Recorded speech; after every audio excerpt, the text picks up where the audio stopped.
Olá pessoal, Shalom, Shalom, Boker Tov, muito bom dia. Hoje, quarto dia da semana, metade da semana. Hoje faremos a leitura da quarta aliá da Parashá que estamos estudando, que é a Parashá Mitzpatim, a quarta aliá de nossa bendita Torá, da Parashá Mitzpatim, do livro de Shemot, da 18ª porção das 54 porções que estudamos ao longo de todo o ano. Eu quero aqui dar as boas-vindas a todos, nosso muito bom dia, Boker Tov, um ótimo dia a todos, que Hashem lhe abençoe grandemente neste dia. A você que está conosco pela primeira vez, a você que nos acompanha diariamente, sejam todos bem-vindos à casa dos Bnei Anusim. Nós transmitimos todo o nosso serviço pelo canal Anusim Brasil Criciúma e nós pedimos a você que possa compartilhar o nosso canal, deixar o like dessa transmissão e compartilhe aí com seus amigos e seus familiares, de maneira que possamos juntos transformar esse mundo num mundo melhor. Hoje, a quarta aliá está no capítulo 22 de Shemot, Êxodo, capítulo 22, do versículo 27 até o capítulo 23, Passuque 5. E você que hoje está completando mais um ano de vida, você está de aniversário? Parabéns, Mazal Tov, que Deus lhe abençoe grandemente, né? Que seja um dia repleto de grandes realizações, muitas felicidades a você, muitos anos de vida, que Deus lhe abençoe neste e em todos os dias de sua vida. Parabéns, Mazal Tov, né? Vamos à leitura então. Baru atah Adonai Eloheinu melech haolam asher bahar banu mikol ha'amim venatam lanu et torato Baru atah Adonai noten hatorá. Não amaldiçoarás os juízes, não falarás mal do governo de teu povo. Quando houver colheita, não demorarás em oferecer-me as primícias. O teu primogênito a mim será dado. O mesmo fará com teu rebanho durante 7 dias a cria ficará com a mão, e no 8º dia dá-las a mim. Vós procurareis ser homens santos para mim. Não comereis carne dilacerada no campo. Aos cães a dareis. Não darás ouvido a maledicências. Não farás cumplicidade com malvados para testemunhar um falso. Quando uma condenação for justa, ao condenar não te desviará da maioria. Não seguirás a maioria para o mal, mas sim para o bem. Não favorecerás o pobre em uma questão judicial, só pelo fato de ser pobre. Se encontrares um boi ou um jumento de seu inimigo, e estiverem perdidos, devolvê-los-ás. Se encontrares o jumento de teu inimigo sobrecarregado, ajudá-lo-ás a retirar sua carga. Amém. Baru atah Adonai Eloheinu melech haolam, asher natan lanu Torat emet vehayeu lanu atah betorreinu, Baru atah Adonai noten hatorá. Quarta aliá deste dia 19 de fevereiro e dia 21 de Shevat, do ano de 5.785. E nós seguimos aqui com a leitura da Parashá Mitzpatim. Hoje a quantidade de textos são menores, mas temos aqui mais uma série de leis, de mandamentos para nós, para o povo de Israel. É muito importante nós termos consciência disso. A Torá já foi dada diretamente para o povo de Israel, e nós comentamos muito a respeito disso no Shabat, como nós temos falado. A Torá, ela foi dada para o povo de Israel. Foi o povo judeu, o povo de Israel, que recebeu a Torá, e nossos sábios vão dizer que eu e você estava lá. Mas como assim? Como eu e você estávamos lá no Monte Sinai? Estávamos, sim, porque nós somos judeus e os nossos antepassados de 2.300 anos atrás estavam lá recebendo a Torá. Então, você somos descendentes de judeus? Somos judeus? Nós confessamos que somos judeus. Nós usamos a kippá, nós usamos o tzitzit, nós guardamos o Shabat. Então, isso são mandamentos para o povo judeu. E se nós estamos fazendo tudo isso, é por quê? Porque somos judeus. E se nós somos judeus, nós temos que cumprir Torá, porque a Torá foi dada para o povo de Israel. Foi ele, na verdade, que recebeu, foi o povo de Israel que recebeu a Torá, porque as demais nações rejeitaram. Então, o povo judeu recebeu a Torá e prometeu cumprir os mandamentos. Só que prometer é uma coisa, na prática é outra bem diferente. A gente sabe que funciona assim. Só que nós temos que nos policiar. É isso que nós aprendemos, né? Nós temos que nos policiar, nós temos que ter cuidado. Nós mesmos é que temos que ter cuidado para não agirmos contrários à Torá, aos mandamentos, às leis, né? Então, como nós falamos numa lei anterior, aí acho que foi na segunda, na terceira aliá, nós falamos sobre a questão, você cava um poço e não coloca uma proteção. Aí uma pessoa cai, se machuca e você simplesmente vai dizer assim para o irmão, vamos falar tratando aqui de um irmão ou mesmo de um não-judeu, né? Mas principalmente para com o irmão. Você vai dizer, desculpa, eu esqueci de colocar a tampa e o cara vai embora todo quebrado. Funciona assim? Não funciona. Não é assim. Tem que pagar, tem que indenizar, tem que chamar, levar a pessoa para o hospital. E se a pessoa ficou desempregada, ela ficou 10, 15 dias sem poder trabalhar e não recebeu nada. Ela era autônoma, ela trabalhava por conta, ela teve o acidente dentro do seu, do seu território, da sua casa, da sua propriedade, por negligência, né? Porque você não cobriu aquele poço. Aí um irmão vai ali e cai, uma criança vai lá e cai, aí você simplesmente vai dizer o quê? Agora desculpa. Não, desculpa, não vai resolver. Tem que indenizar. Vai ter que pagar, porque quem foi negligente foi você. A Torá não está dizendo que é para cobrir, a Torá não está dizendo que é para colocar uma tampa, pôr uma cerca. E por que não fez? Não fez, agora vai arcar com as consequências. É assim que funciona. Não é querer largar, não é querer dizer, não, eu não posso fazer nada. Não, tem que pensar. Então nós temos que ter, nós que somos seres racionais e que pensamos e raciocinamos, nós temos que ter muito cuidado, porque senão a conta vai ficar muito cara. A indenização vai ficar muito cara, sem contar que às vezes pode cair na mão da justiça, né, do homem, e isso realmente, além de tudo, causar um grande transtorno, um grande escândalo, né? Então, nós seguimos com os mandamentos. Agora, nós vamos falar, primeiro, eu até quero rapidamente trazer um por um desses mandamentos que nós lemos agora na quarta aliá. Primeiro mandamento diz o quê? Que nós lemos aqui: não amaldiçoarás os juízes, não falarás mal do governo de teu povo. Então, como é que é isso? Como é que funciona na prática?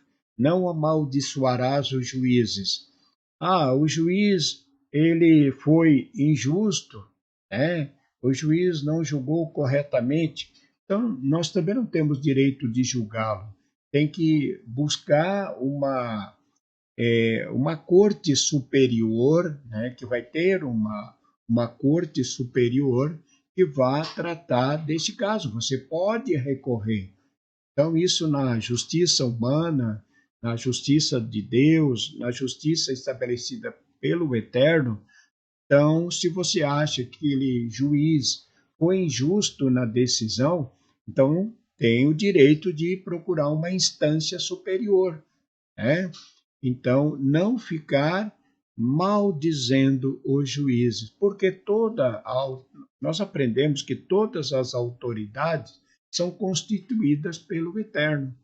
Então, nós não podemos maldizer um juiz, não pode se maldizer um sacerdote, como não podia na época. Não podia criticar um sacerdote. Ah, porque o sacerdote está fazendo errado. Se o sacerdote está fazendo errado, quem tem que punir é Deus. Quem vai punir é Deus. Nós não podemos querer julgar, porque nós não temos o mesmo nível, né, para julgar. Então, é como, acho que eu já tenho comentado a respeito disso, é como num exército, né? O exército, ele tem o soldado e ele vai subindo, né, a escala ali. Então, tem o soldado, tem cabo, tem general, tem tenente, tem todas as patentes ali. Então, tem um tenente, um coronel. Então, um coronel, se um coronel do exército ele comete um erro, quem vai julgá-lo? Ah, não, agora nós vamos chamar aqui os cabos, né? Os cabos, que são acima um pouquinho do soldado, nós vamos chamar os cabos para julgar esse general. Não vai acontecer isso. Jamais. Quem vai julgar esse general são outros acima dele, com outras patentes, né, acima dele. Então, nós não podemos julgar um juiz, não podemos maldizer, amaldiçoar um juiz. Tem que ter respeito. Ele é uma autoridade e tem que respeitar. Então, você vai num tribunal, como é que você vai fazer quando você estiver num tribunal, ou que você está sentado no tribunal e o juiz entra ali para fazer o julgamento? Quando o juiz entra, qual é o nosso dever? É nos levantar porque ele é uma autoridade. Então tem que respeitar. Então, eu até não vou entrar nessa questão de governo brasileiro, né? Porque a Torá está falando aqui de governo, então nós podemos também relacionar esse mandamento com o governo de Israel, podemos lidar é, essa questão com governos aqui do Brasil. Então é assim, ó, quando se fala de governo, e a gente sabe que hoje tanto o governo de Israel como o governo do país que a gente vive, é, o governo de Israel, hoje o primeiro-ministro Benjamin Netanyahu, ele não é uma pessoa religiosa, ele não é religioso. Então a gente sabe que grande parte do governo de Israel, dos governantes de Israel, não são religiosos, não segue Torá, não cumpre Torá, muito menos um governo brasileiro, né? O governo do Brasil aqui piorou a situação, eles não cumprem Torá, então eles não regem a vida, eles não têm uma vida de acordo com a Torá. Essa é a nossa esperança, né? A nossa esperança é quando da vinda do Mashiach, né? Então, nós teremos um governo realmente de justiça. Por quê? Porque a lei será cumprida no reino do Mashiach. Agora, o governo que nós temos, né, não é religioso, ele não conhece Torá, ele não conhece os mandamentos. Então, aí acontece o quê? Acontece as injustiças, porque a injustiça acontece quando não se cumpre à lei, né? Então, muitas leis que existem no Brasil, elas já não, também não são cumpridas pelo próprio governo. A gente sabe que ele não cumpre. Agora, nós podemos manifestar, sim, a nossa indignação, né, a nossa revolta contra as injustiças, claro, nós temos, porque a lei é para cumprir e ninguém está acima da lei, né? Ninguém está acima da lei. Pode ser um presidente, pode ser quem for, ninguém está acima da lei. Então, só que na prática a gente vê que acontece tantas injustiças, e a injustiça acontece quando não se cumpre a lei. Então, o que devemos fazer? Deixar que Deus julgue. Deus, ele julga, né? Então, apesar de toda a nossa indignação, da nossa, dos nossos protestos, né? Mas quem julga realmente é Deus. Bom, também lemos aqui: quando houver colheita, não demorarás em oferecer-me as primícias. Então é assim, a questão dos frutos da terra, né? O agricultor colhia, tinha que levar, apresentar aquele cesto, levar aquele cesto das primícias da terra.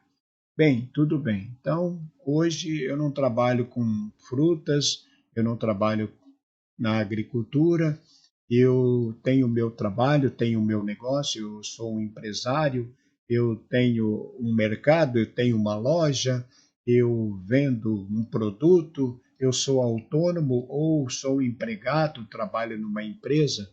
Então você tem realmente uma renda, né? Você tem uma renda. Você não colheu frutos, literalmente falando, você não tinha lá um pomar, lá onde você tinha 10.000 pés de laranja e você colheu lá 10.000 caixas de laranja, ok, mas você tem o seu salário, você tem o seu rendimento que veio do seu trabalho, seja de uma forma ou seja de outra. O que a Torá nos está dizendo aqui é: não demorarás em oferecer-me as primícias, porque as primícias não são nós. Primícia é a primeira parte. Então, consideramos o maaser, que é o dízimo. Então, é a primícia. Então, você recebe o seu salário, você já vai tirar a primícia, 10%, ou até 20%. Então, nós já falamos bastante a respeito disso. O judaísmo vai dizer que você pode tirar aí como primícia de 10 a 20%. Então, se você ganha R$ 1.000, então você ganha R$ 2.000 por mês e você acha que pode somente tirar 10%, então você tira 10%. Você entrega R$ 200 de macer. Não, mas eu posso entregar 20%. Então você vai entregar 400. Você vai ficar com R$ 1.600 e vai entregar os 400. Se você não pode entregar os 400, você vai entregar só 10%, você vai entregar 20%, 10%, que é os R$ 200.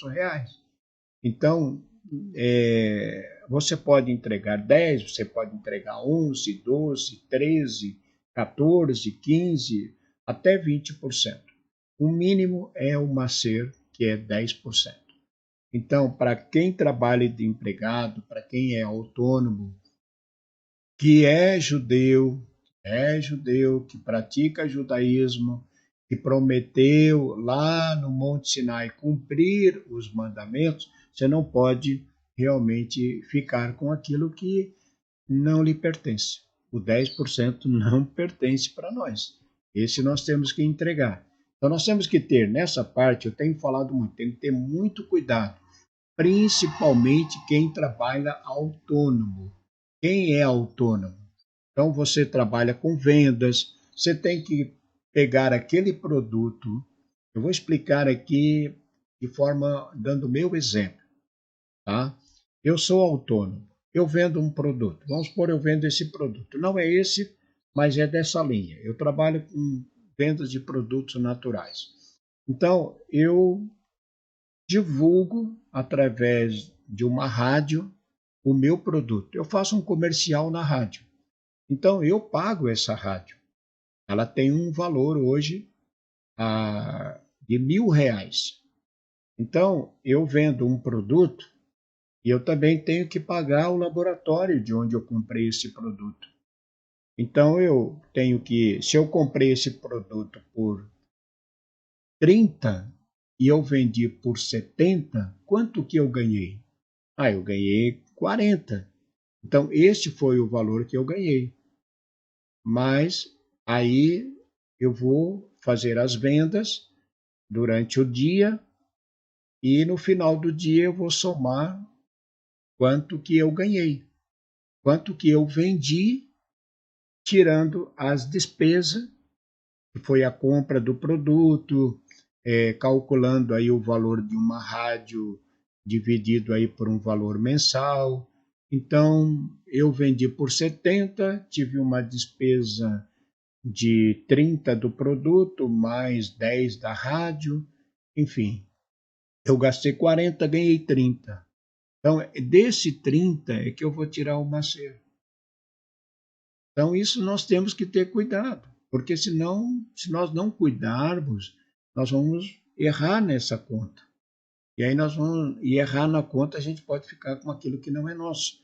Então, quem trabalha por conta, autônomo, que você trabalha com produto ou você não trabalha com produto, você é um prestador de serviço, também tem que ter cuidado. Claro, se você é um prestador de serviço, você não teve gasto com matéria-prima nenhuma, então você pode apenas, não tem despesa, mas se tiver alguma coisa, de repente você tem um local onde você trabalha, se tem que pagar a luz, tem que pagar a internet, tem que pagar a energia, ok? Então você desconta isso, ok? Então é assim, é o cuidado que nós temos que ter, tá bom?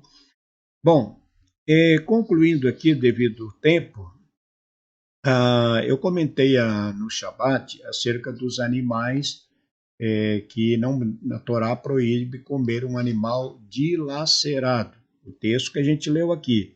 Não comereis carne dilacerada no campo, aos cães a dareis. Bom, então, volto a falar novamente aqui. Se você compra um animal e você consome uma carne de um animal que foi abatido sem degolamento, esse animal, qualquer forma que ele morreu, seja por um tiro de uma pistola pneumática, seja por um tiro de um revólver, seja por uma marretada que deram na cabeça, aquele animal morreu dilacerado. O animal, principalmente quem leva um tiro, a carne dele rasgou, foi dilacerada. É como um animal morto por um tiro. Um caçador vai lá e mata um animal, deu um tiro. Aquela carne foi dilacerada. Mesmo que ele matou um veado, matou um animal cacheiro, mas foi com um tiro. Aquela carne não pode comer. Não pode, porque foi dilacerado. A Torá está dizendo, não comereis carne dilacerada no campo. Tá bom? Então é isso. É por isso que a gente não come carne se não for abatida segundo a lei da Torá. Degolamento. E tem que ser uma faquinha bem afinadinha, bem afiadinha, para não deixar nenhum dentinho, para não rasgar a carne. Então, quem faz esse trabalho sabe que tem que ter muito cuidado, porque senão aquele animal não é kasher. Tá bom? Bom, e não seguir a maioria das pessoas, outro ensinamento da Torá. Mas o povo está dizendo que é verdade. Não vai atrás. O povo, esse negócio de a voz do povo e a voz de Deus não combina no judaísmo. Bom, não seguirás a maioria para o mal, mas sim para o bem. Mas saber quem está fazendo bem e fazendo mal é complicado, então é bom esperar, sempre analisar, tá bom? Vamos ficar por aqui, já está bem longo aqui o nosso áudio, a nossa aliada de hoje, mas são assuntos muito importantes. Vamos seguir falando na quinta aliá ainda de algumas outras leis, tá bom? Ficamos por aqui, um ótimo dia. Shalom Lekulam, Boker Tov, muito bom dia a todos. Shalom, shalom, um ótimo dia.